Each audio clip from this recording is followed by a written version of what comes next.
வணக்கம் நண்பர்களே, தமிழ் பிளாசம் சேனலில் வெல்லம் ரவா லட்டு எப்படி செய்கிறதுன்னு பார்க்கலாம். வானிலையில் 3 டீஸ்பூன் நெய் ஊற்றிக்கலாம். இப்போ நெய் காஞ்சிருச்சு. இப்போ முந்திரி பருப்பு ஒரு 20,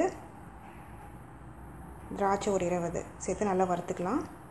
உங்களுக்கு ஜாஸ்தி வேணும்னா அதுக்கேற்ற மாதிரி நீங்கள் முந்திரியும் திராட்சையும் சேர்த்துக்கோங்க. நல்லா நெய்யில் வறுத்து எடுத்துக்கலாம். சிம்லேயே வச்சு வறுத்து எடுத்துக்கோங்க.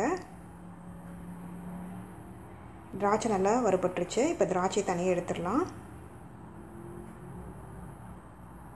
முந்திரி இன்னும் கொஞ்சம் கலர் மாறணும், அது வரைக்கும் நம்ம வறுத்து எடுத்துக்கலாம். பாருங்கள், இந்த அளவுக்கு வறுத்து எடுக்கணும். இப்போ இது தனியாக எடுத்து வச்சுக்கலாம். அதே நெய்யில் 1 கப் ரவை சேர்த்து சிம்லேயே வச்சு நல்லா வறுத்து எடுத்துக்கோங்க. ரவையை நம்ம வேக வைக்க போகிறதில்ல, நெய்யில் மட்டும்தான் வறுத்து எடுக்க போகிறோம். அதனால் சிம்லேயே வச்சு நல்லா வறுத்து எடுத்துக்கோங்க. கொஞ்சம் லேட் ஆகும். ரொம்ப ஹை ஃப்ளேமில் வச்சிடாதீங்க. அப்படி வச்சிங்கன்னா கருகிரும். ரவையும் வறுபட்டு இருக்காது. நல்ல ஒரு வாசனை வரும். அப்போ தான் ரவை நல்லா வறுபட்டுருச்சுன்னு அர்த்தம்.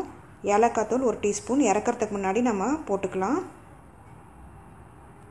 இப்போ பாருங்கள், நல்ல ஒரு நறுமணம் வந்துருச்சு. நம்ம அடுப்பை ஆஃப் பண்ணிவிட்டு ஒரு பவுலில் போட்டுடலாம்.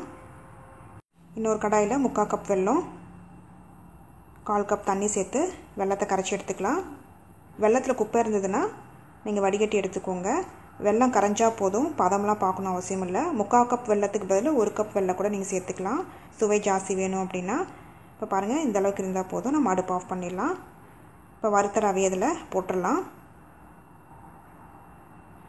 போட்டு நல்லா கலந்துக்கோங்க. வறுத்து வச்ச முந்திரி திராட்சை இதில் போட்டுடலாம். நல்லா கலந்துக்கலாம். சூடாக இருக்கிறப்பே நல்லா கலந்துக்கோங்க. லட்டு பிடிக்கிறப்ப சூடாக இருக்கணும், அப்படி இல்லைன்னா லட்டு பிடிக்க வராது. பாருங்கள், எல்லாம் நல்லா கலந்து விட்டாச்சு. இப்போ லட்டு பிடிச்சிடலாம். நெய் இல்லைன்னா பால் நீங்கள் சேர்த்துக்கோங்க லட்டு பிடிக்கிறப்போ. அப்போ தான் லட்டு பிடிக்க வரும். கை பொறுக்கிற சூடு இருக்கிற மாதிரி லட்டு பிடிச்சிக்கோங்க, இல்லைன்னா லட்டு பிடிக்க வராது. உங்களுக்கு எந்த சைஸ் வேணுமோ அந்த சைஸில் நீங்கள் லட்டு பிடிச்சிக்கோங்க. பாருங்கள், லட்டு ரெடி ஆயிடுச்சு. மிச்சம் இருக்கிற ரவையை இதே மாதிரி லட்டு பிடிச்சிடலாம். உங்களுக்கு பிடிக்க வரலன்னா 2 கையை இது பண்ணி ப்ரெஸ் பண்ணிங்கன்னா லட்டு நல்லா பிடிக்க வரும்.